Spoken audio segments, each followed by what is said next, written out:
Hello guys! Welcome back to my channel.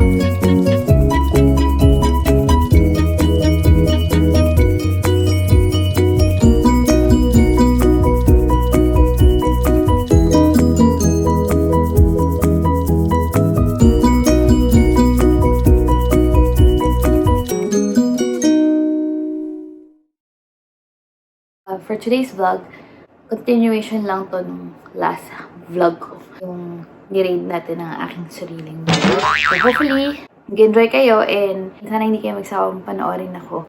And by the way guys, I've prepared a short clip sa end ng video na to. So sana you stay tuned and keep watching para makita niyo yung, pasurpresa ni Mayora. So, next is my notebook, mini notebook. Pag may gusto lang ako isulat or like importanteng bagay, nilalagay ko dito. So, yeah, I have this. I have my toothbrush and with toothpaste.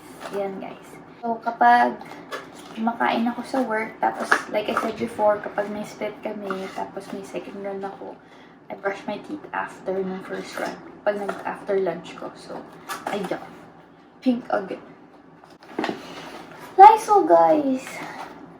Diba, as I've mentioned before do sa una kong video, since day 1 na nag-start ako sa transit, I always bring this Lysol. Kasi, yun nga, nagsasanitize ako every time.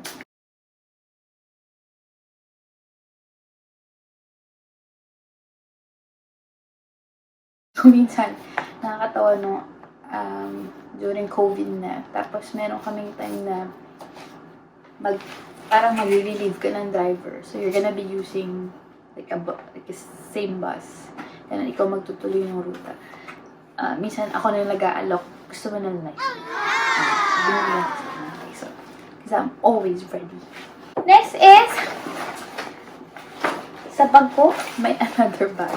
So, I have my Hello Kitty fanny pack. So, ito, sinasabit ko siya sa aking bewang kapag may run ako. So, ang laman nito is this and yung transfer. So, yung transfer, kunwari, kasi yung Presto machine, kapag nagbayad ka ng cash, pwede mag-print ng transfer yun. Meaning to say, kapag binigyan kita ng transfer, that's good for 2 hours. So, ipapakita mo every time na mag-jump ka from one route to another, like from one bus to another, papakita mo lang yun. Like, that's good for 2 hours. So, same as this one. Pag nasira yung Presto machine mo at hindi ka makaprint, meron kaming mano-mano na transfer. So, what we do, we put date. Medyo outdated na siya. Hindi ako nakakuha ng March. So, date. And then, yung tatanggalin mo yung, say, like, pumasok siya ng 12 p.m. So, ika-count mo yung 2 hours. So, good for 2 hours nga siya. So, pupunitin mo yung 2 o'clock, yung 2 p.m. So, yun. Tapos, ipapakita na lang nila yun sa next box. So, ito, pang-punch lang naman siya nung date. Yeah. So, nilagay ko siya dito, separate.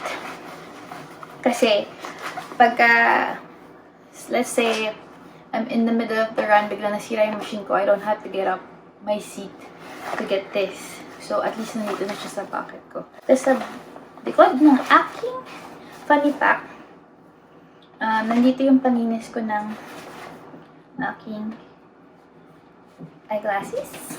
Ayan, I always bring this. Sunblock.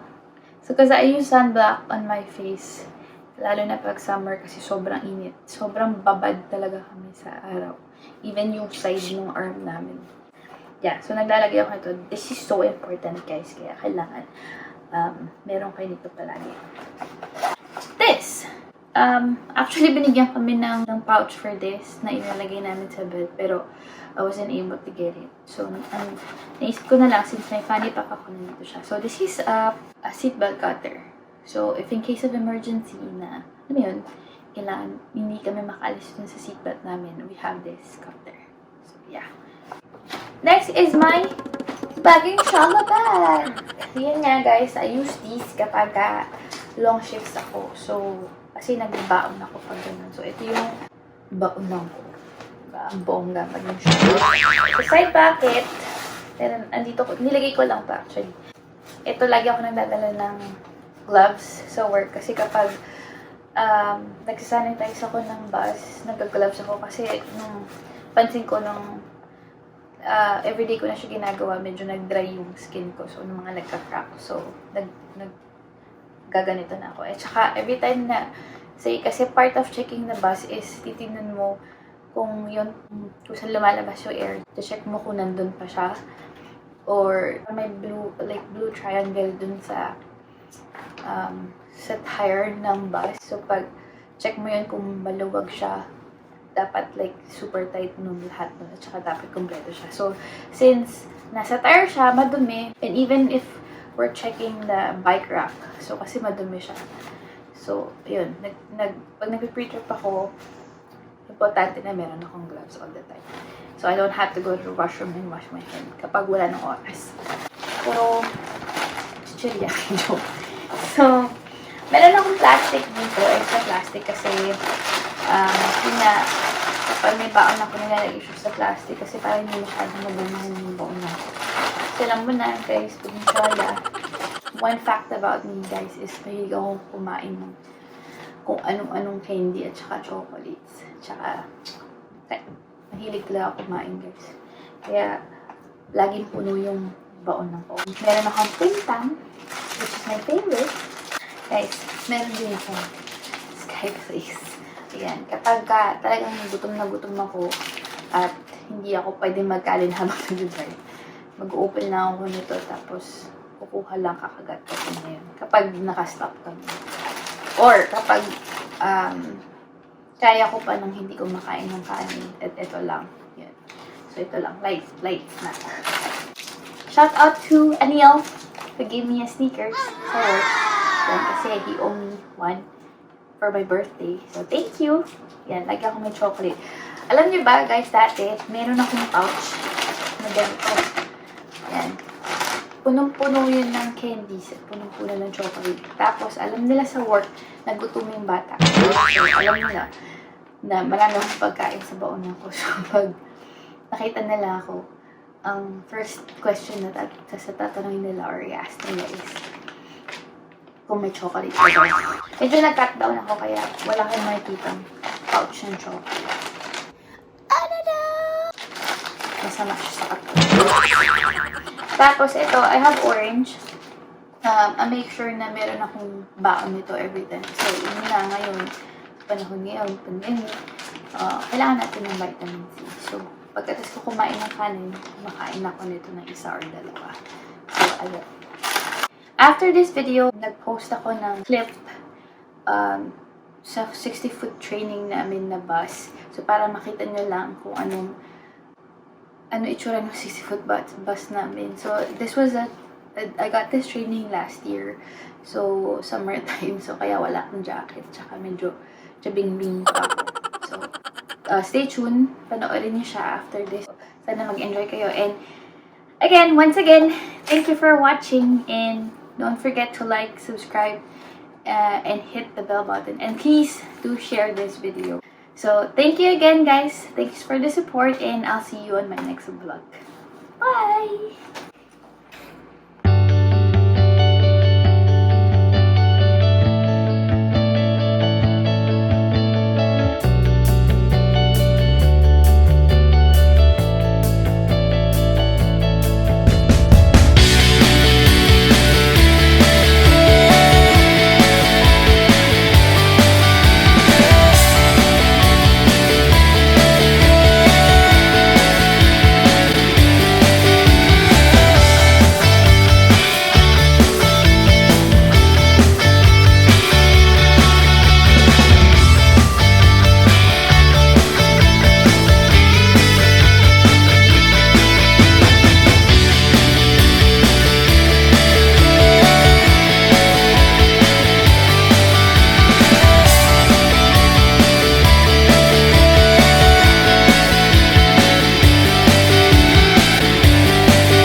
Thanks for watching again, and please don't forget to like, subscribe, and hit the bell button, and please do share. Nag-enjoy kayo.